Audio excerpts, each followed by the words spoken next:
Broadcasting from the business capital of the world, this is the Podcast Business News Network.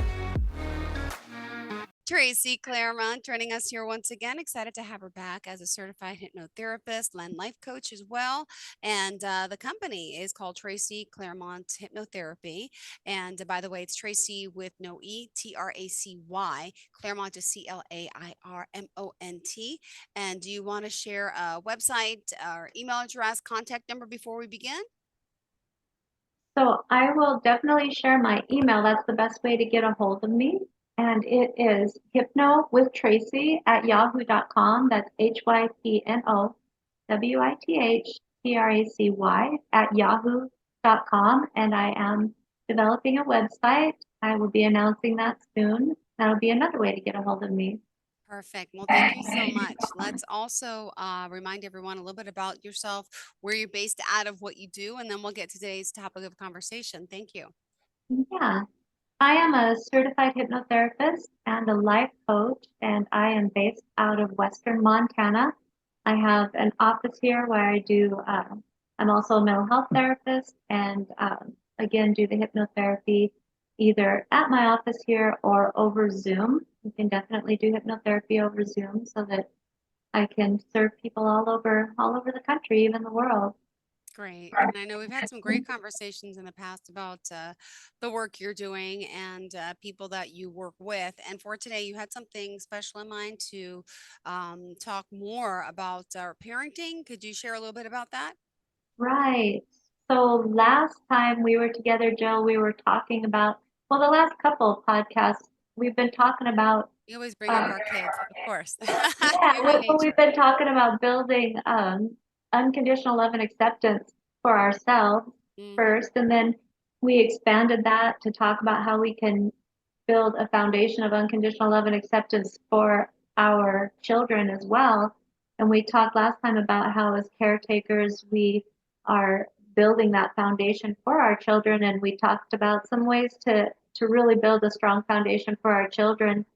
And as we spoke about that, as we got to the end of that conversation, I don't know if you remember, Jill, but you said at the end, it's never too late, right? Yeah. And that prompted me to remind everybody that it's never too late to build positive experiences with our children. But it also reminded me that I would love to go into a bit more depth about parenting, being the experience of being parents. You know, it's really difficult being parents. And when you made that statement, it's never too late, right? You were you were really speaking to that feeling of like, oh my gosh, I remember a moment where I did not do great parenting, and this parental guilt that we feel. Our intentions are so good, but parenting is so hard. And then we worry. I don't know anybody who's a parent who hasn't worried that they're totally messing up their kids with their parenting at some point. Hmm. Because it's so hard and it's so complex. And and again, it's never too late to give our kids different experiences, Yeah. and we all worry about that. I use myself as an example with people all the time. Um, just so people, I can use my own personal experience. I myself have been raising kids for 28 years. My son is going to be 28 in August, Wow. and I have raised children all the way through. I still have two at home, an 8-year-old and a 12-year-old, and their children number 9 and 10.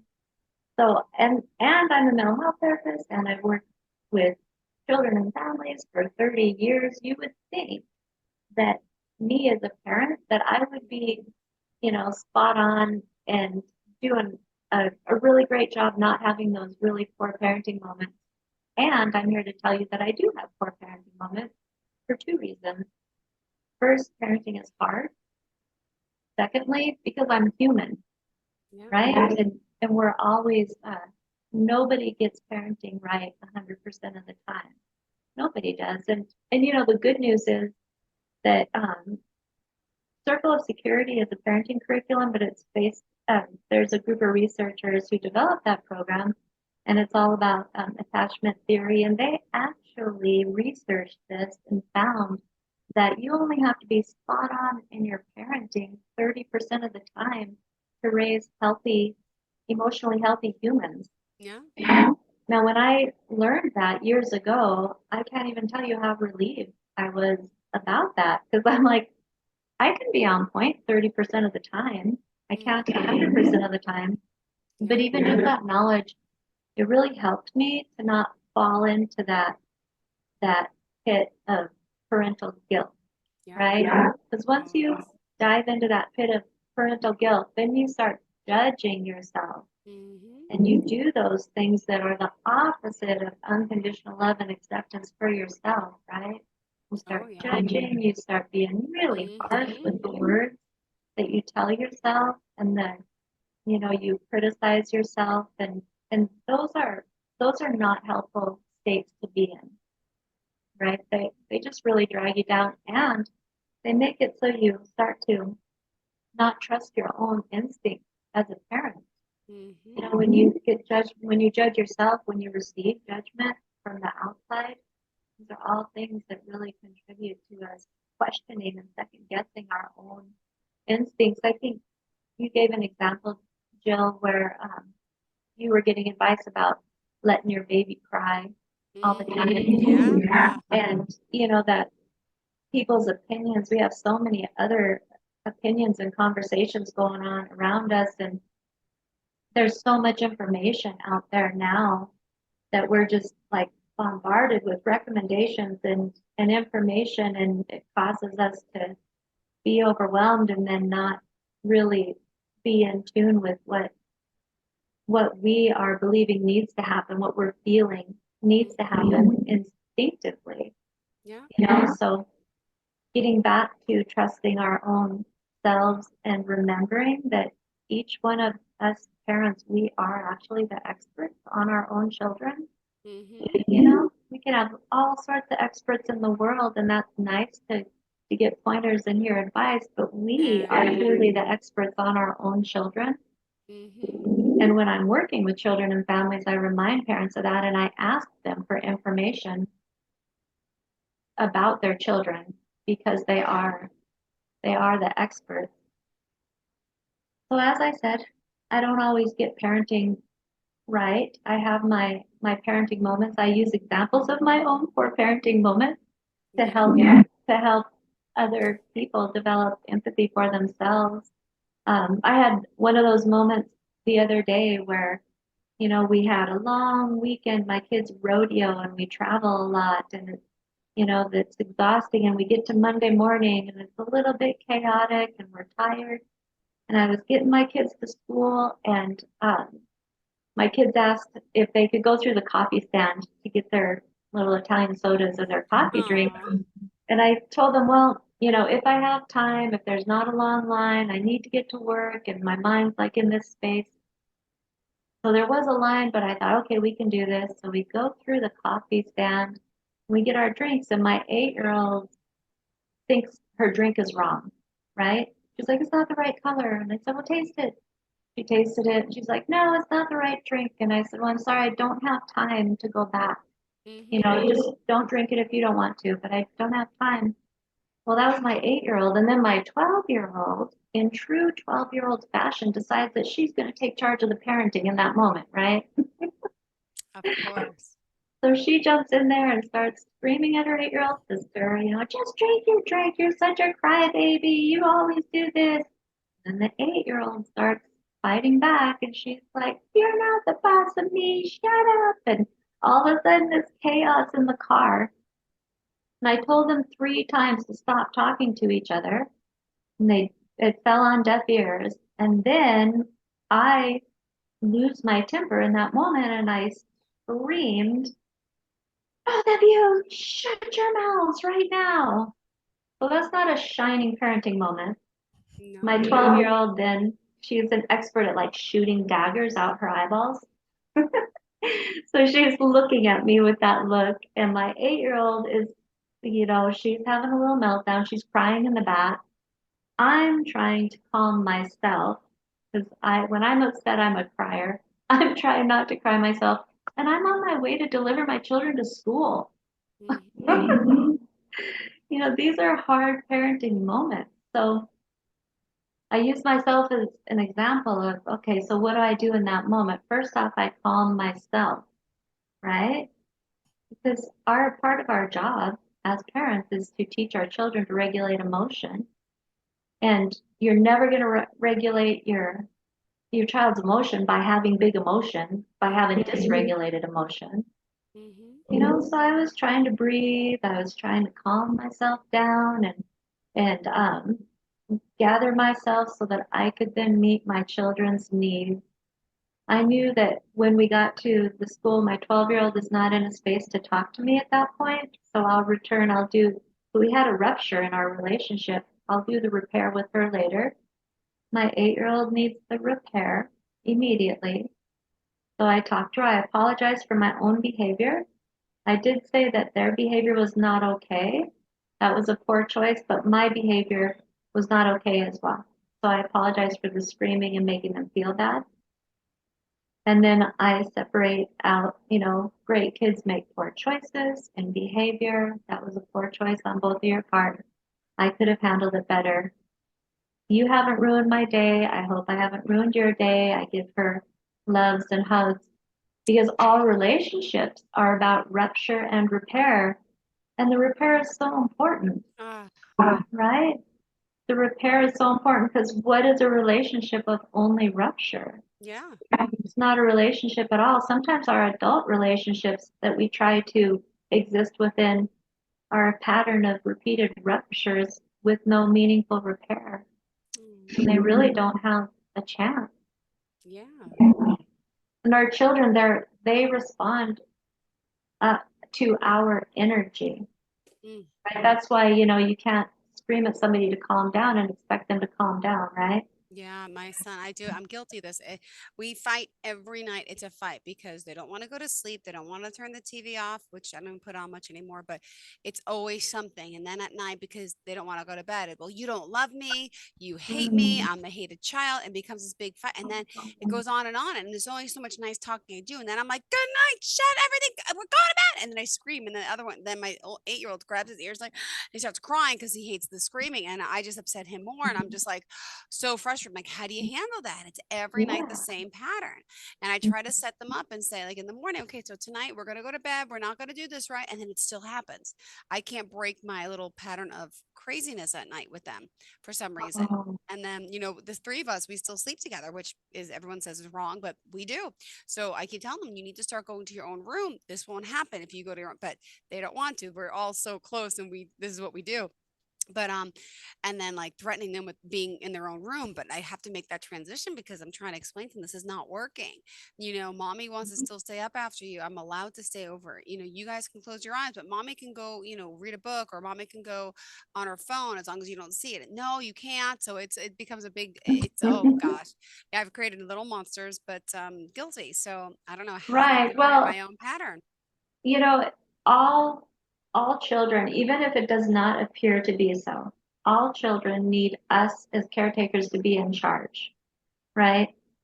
I am totally guilty of what you're talking about, trying to reason and rationalize with irrational little humans, right? They're developmentally, I, they're not at a stage where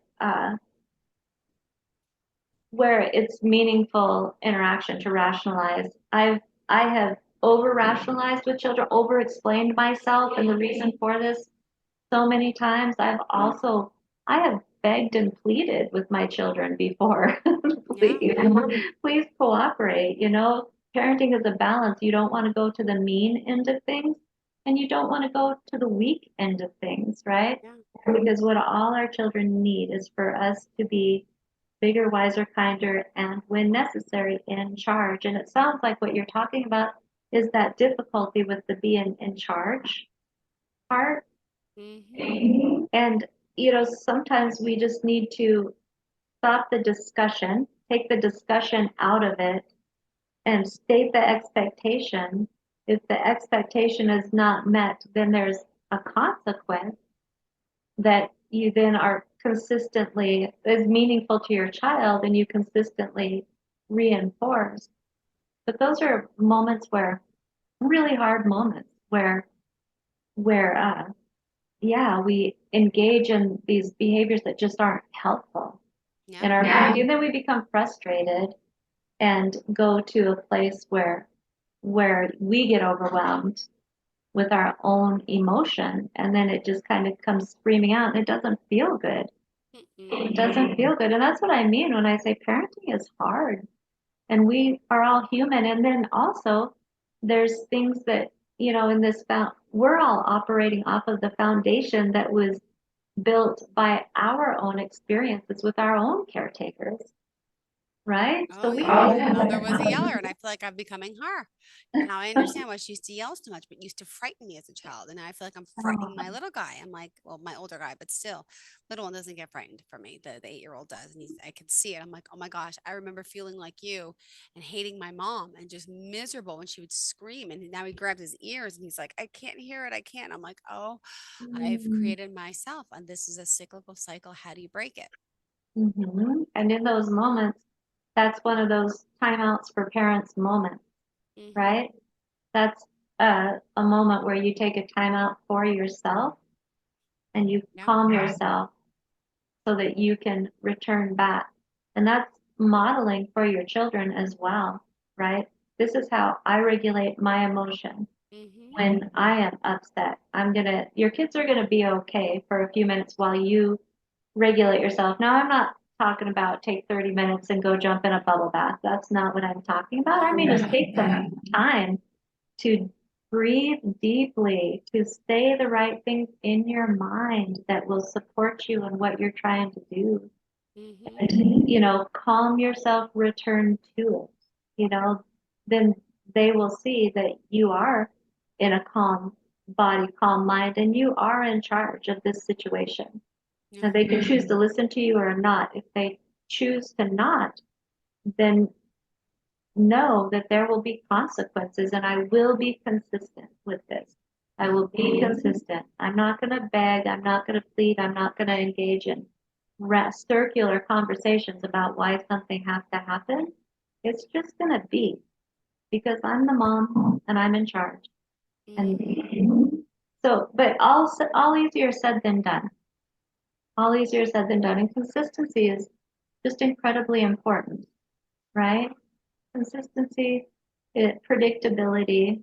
Kids do not thrive in chaos. Mm-mm. Those moments feel chaotic, Yeah. right? But again, it's super important not to fall into those pits of self-loathing and judging because it's not going to serve you or your children. Just remind yourself that parenting is hard and you are doing a great job. You're there with your children consistently. The things that cause big ruptures or big cracks in our foundation are, consistently not having our needs met. Mm-hmm. And again, we come to parenting with our own foundation and we may have our own cracks. True. You know, when we have mean parents consistently, when we have a parent who abandons us, a caretaker who abandons us, even if Mm. we have a caretaker who dies and that attachment figure is no longer there, um, drugs and alcohol take parents, caretakers away from their children, right? They're Mm-hmm. not there in any kind of meaningful way.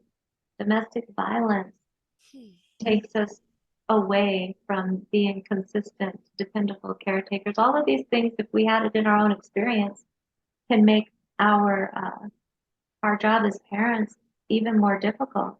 Yeah. And I've had people come to me with issues related to their own parenting Mm-hmm. experience.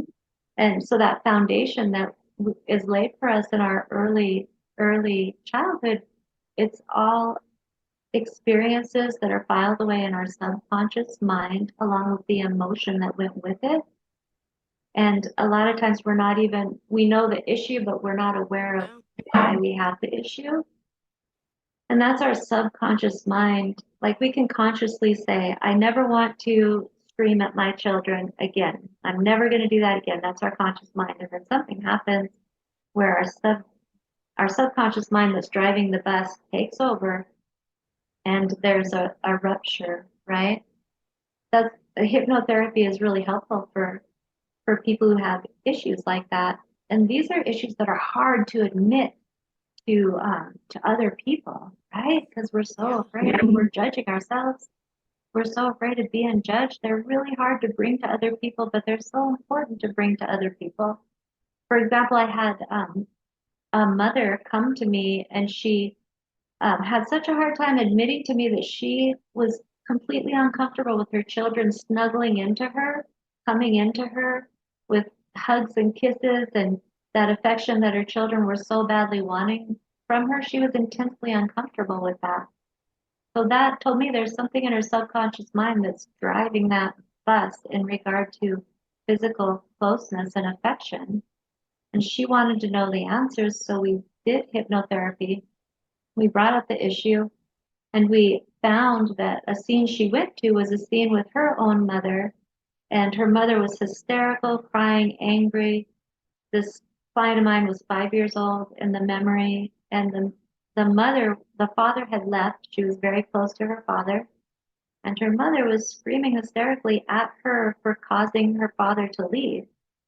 You know, that everything was good before she came along, and Mm-hmm. she is a bad kid, and he left because of her. Like very serious messages. And in that moment, she developed the limiting belief that she was so bad, that she hurt people so badly that they chose to leave her forever. Ah.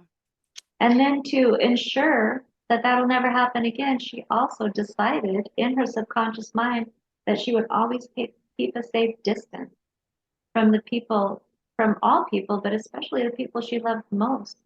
Yeah. As we worked through this and did the healing and hypnotherapy, she made that connection.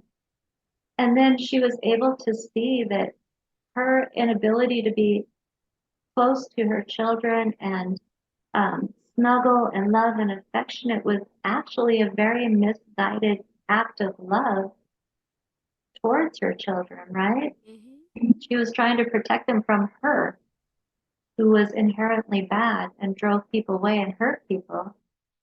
So in hypnotherapy, we were able to heal those thoughts and feelings and then replace with much better suggestions in regard to her and her ability to be close to people, and that she wasn't somebody who hurt people.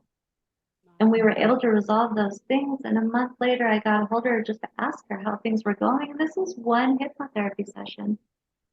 And she reported back that she was able to be close to her children now, that she was comfortable with those moments. Wow. She was no longer avoiding and rejecting her children's um, efforts to be close to her. Amazing. That's an example of, I mean, that change has the potential to affect generations in Mm-hmm. that family, Yeah. right? It was just amazing. So there's many benefits of hypnotherapy, and also many benefits in having compassion for ourselves, forgiveness and understanding, and reminding ourselves that we're extremely important in our children's lives, and we are irreplaceable in our children's lives, that we are amazing in our children's lives, you know, reminding ourselves that we are good enough in everything that we're doing. And that kind of energy and acceptance will carry over to our children. They'll feel that too. Good. Well, thank you so much for reminding us of this. Yeah, brought up a lot of issues for me, for my our listeners, I think too, but for things that can be fixed, that can be helped, because we always want what's best for our children in general. I think that's what this conversation kind of has been about, and being a better Right, and just parent. remember you are giving that to your children. You are Exactly. doing that every day. Focus on the positives. Thank Focus you on the so much. positives. All right, let's remind everyone how we could reach out to you, please. Via my email, that's hypnowithtracy@yahoo.com, hypnowithtracy@yahoo.com, and my website will be available soon. Okay, exciting. Thank you so much. Good to see you again. And hopefully we'll talk Yeah. again soon, sooner than last time. But God Okay. willing. All right. Sounds good, Tracy Claremont. Thank you again. Have a All right. fantastic Thank you. day. Bye bye. Thank you.